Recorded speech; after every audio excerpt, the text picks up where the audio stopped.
Dynasty Warriors 5 is an interesting game that leads to mixed feelings for me. In some ways, it represents the best of the greater Musso series has to offer, and taken with its expansions is a shining example of precisely how to make a phenomenal hack-and-slash game.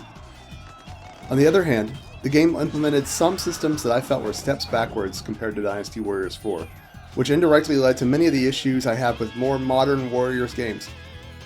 Now that 2 decades have passed, is the game worth your time to revisit or play for the very first time? Let's find out. Dynasty Warriors 5 was released in all territories in 2005, originally on the PlayStation 2. Once again, you follow the story of one of a plethora of characters aligned with one of the Three Kingdoms, the Wei, the Wu, or the Shu, in the 2nd century of China known as the Three Kingdoms period. The plot very loosely follows a dramatized novel of the period's chaos and intrigue known as the Romance of the Three Kingdoms. The game adds 6 new characters to the series roster, bringing the cast to a total of 48. These include Guanping, the foster son of Guan Yu with a great sword that would make even Dynasty Warriors 3's Fu Shi blush, Xingxai, daughter of Zheng Fei and second wife of Liu Shen, Cao Pi, son of Cao Cao and the first emperor of Wei, Pang De, a warrior that is one of the handful of characters in the game that doesn't play like garbage on horseback, Ling Tong, a key Wu general that wields nunchucks, and finally the enigmatic Zuo Qi, a Taoist psychic bent on persuading Cao Cao of his own beliefs. Although the combat system in Dynasty Warriors 5 is very similar to the previous games, there are several major changes that significantly increase the game's playability and make returning to older games feel a bit like a chore. First and foremost, Dynasty Warriors 5 is the first mainline Dynasty Warriors game that does not include the auto-lock mechanic. This was a system that locked your character into moving towards a single enemy after initiating a combo, keeping you from changing directions, and often caused you to take hits that otherwise could have been stopped, or kept you from attacking the enemy you wanted to attack. Now you can move in all directions mid-combo, making combat significantly more fluid. In my book, this is the most important change Dynasty Warriors 5 has to offer, and greatly impacted my disposition towards the game upon release. It was just so hard going back to Dynasty Warriors 4 and 3 once experiencing the system. You can also do up to a 9-hit combo known as an evolution attack when you have a full Musso gauge with the game's more powerful weapons. There are even some characters such as Cao Pi that can augment moves in their next combo after using an evolution attack. There's also much more variety in various characters' jump charge attacks. You no longer just attack straight down with all characters. Finally, double Musso attacks can now be done with your unique bodyguard, as you no longer have a legion of generic bodyguards with you as in Dynasty Warriors 4. There is also an entirely new attack method known as Musso Rage. This can be used after gaining a Musso Rage token, which can either be found on the map in containers or by defeating certain officers, or it can be received after racking up a certain amount of kills with a 4th weapon equipped. These are really useful in harder difficulties of the game, and generally make your character an unstoppable force to be reckoned with for a limited amount of time.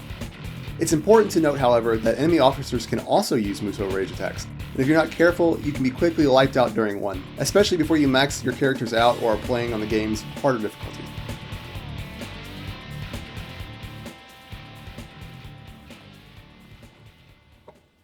That's good stuff.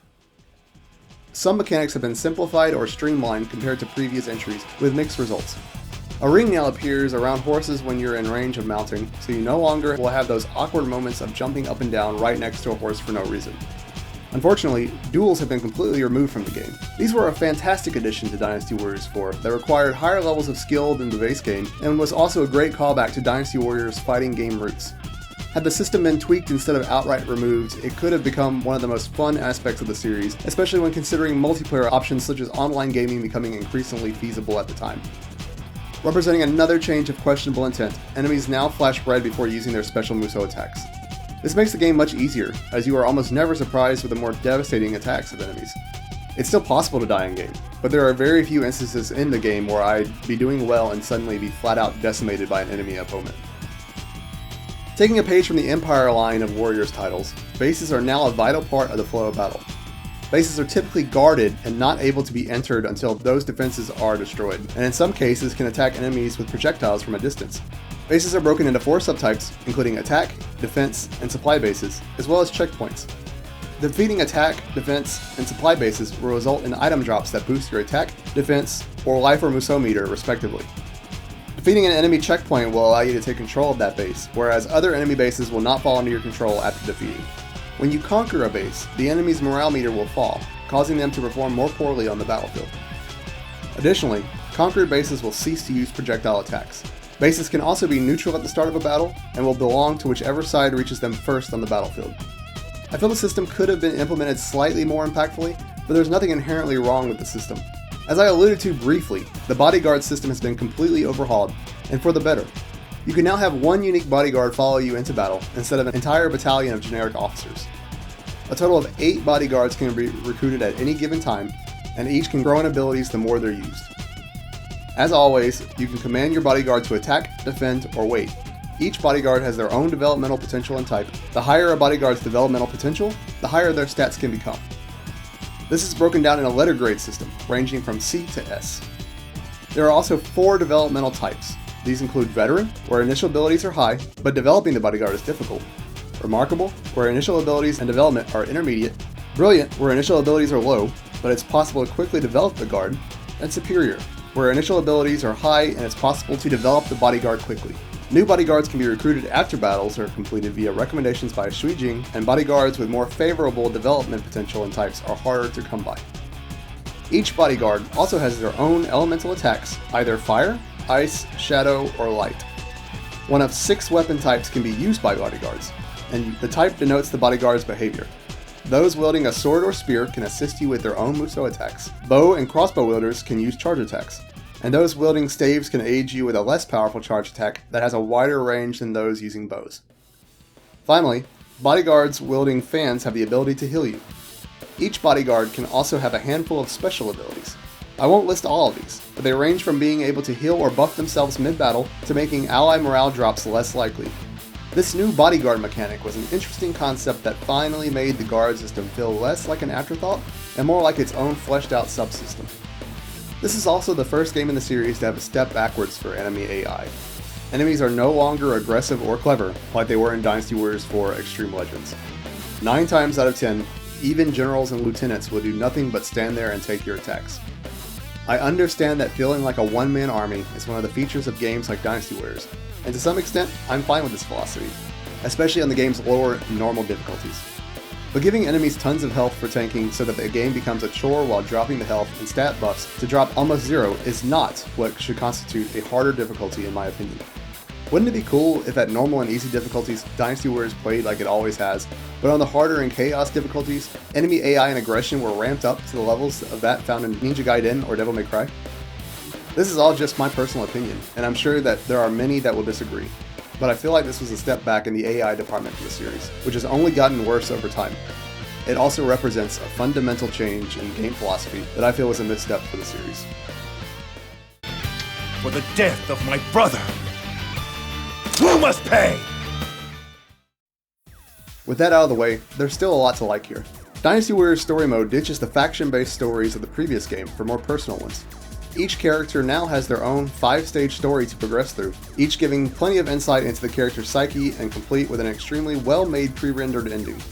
There are 38 maps total, with less duplicate or reused stages compared to previous entries, as well as more stages that take place in the early parts of the Three Kingdoms story. Levels in general are much more nuanced than in previous games, with significantly more in-stage cutscenes that help set the mood of battle or give more flair to key points of the story. The stage design in general has improved with every game in the series, and Dynasty Warriors 5 practically perfects it. There are numerous graphical enhancements that further improve this. Graphics in general have received a boost. There is far less fog of war in this game compared to previous, allowing more of the battle to be seen than ever. Colors are vibrant, and the environmental effects are the best yet. Rain effects look beautiful for a PS2 game, and you can see characters' breath when they speak in colder climates. Of course, the character models don't reach the level of detail found in games that have much less to render, like Soul Calibur, but considering how much is going on during any given stage, I don't think the graphics could really be improved any further, at least on the PS2 version, given the system's limited hardware capabilities compared to the original Xbox, the 360, and the computers at the time. Dynasty Warriors 5's sound design is as good as it always has been. Like in the last game, the English version of the game does not ship with the Japanese voice cast, so for better or worse, you're stuck with the cheesy English dialogue. Like in previous entries, Dynasty Warriors 5 supplies plenty of additional modes and unlockables to keep you busy after you've completed the game's 48 story modes.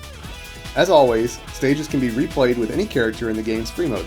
The encyclopedia also returns, allowing you to read fairly accurate bios on all characters in the Three Kingdoms story. Co-op also returns, although Versus mode is unfortunately wholly absent from this rendition. Considering how much fun I had with the previous versus modes of the series, I'm not really sure why they decided to remove the features here, but suffice to say it was sorely missed. Challenge mode also returns, with several trials that can be performed to try and receive the highest score possible, which at the time of release could be uploaded online to compare your scores with others in the community. These include Time Attack, where you defeat a set number of enemies as fast as possible, Rampage, where you defeat as many enemies as possible before either you die or the time runs out, Sudden Death, where all characters die in one hit and you attempt to defeat as many enemies as possible, and Bridge Melee, where you try to knock off as many enemies as possible off of a bridge within the time limit. As always, the modes are fine for those interested, but I never found much use in the trials after an initial playthrough. A new hub mode known as Camp is now available in-game. Here you can see the stats and costumes of all officers, view guards under your command, and view your unlocked items and weapons. Gone is the weapon leveling system of Dynasty Warriors 4. Now each character has 4 tiers, or levels of weapons, that can be found throughout the stages. Weapons of the same level can have significantly different stats compared to one another. Weapons can come in one of 3 weight classes, including the standard medium, light, where weapons are faster but weaker, and heavy, where weapons are slow but more powerful. I never felt much difference in the power of heavier ones compared to normal ones, and found their reduced weight outweighed any marginal increase in attack. Light attacks, however, are noticeably faster than their medium counterparts, and a great trade-off if you find them. Weapons can also have up to 5 attributes, each with their own level from 1 to 9. There are 10 potential attributes in total that range in effects, but generally increase some stat of your character, increase the chance of finding better items, or increase the speed at which your Musso meter fills up. It's a fun system that allows for improvement in your weapons even within a single tier rank. As always, extremely powerful unique weapons can be found for each character on the game's harder difficulties. These weapons are significantly better than conventional weapons that can be found in the game, but have predefined stats. Unique items also return in Dynasty Warriors 5, and are largely similar to those found in previous titles. As always, a single mount and orb can be equipped, as well as a handful of special items. Mounts are the same as in Dynasty Warriors 4.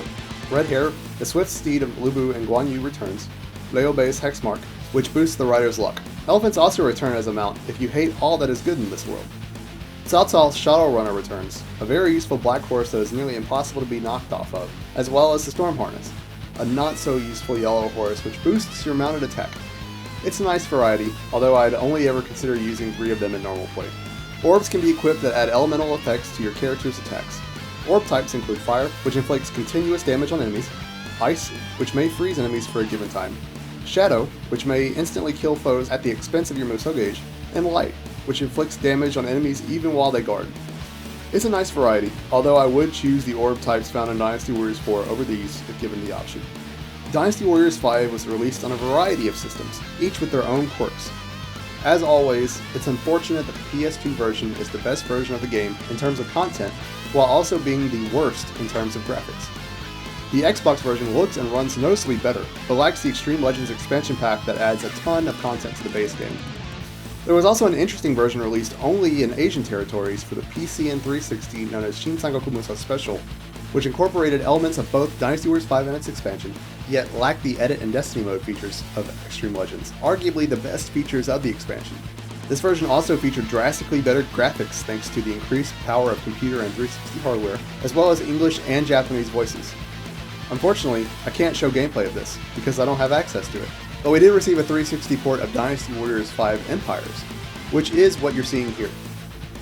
There was also a spin-off on the PSP that reuses many of the assets and systems of Dynasty Warriors 5, but is different enough because of the hardware limitations to be considered its own game. As always, let me know if you're interested in hearing more about the portable versions, as I may review these together in the future. Despite some questionable decisions during development, Dynasty Warriors 5 stands as one of the best games in the series. I spent hundreds of hours in this game, and still come back to it to this day. Would I recommend this game, even all these years later? Yes, absolutely.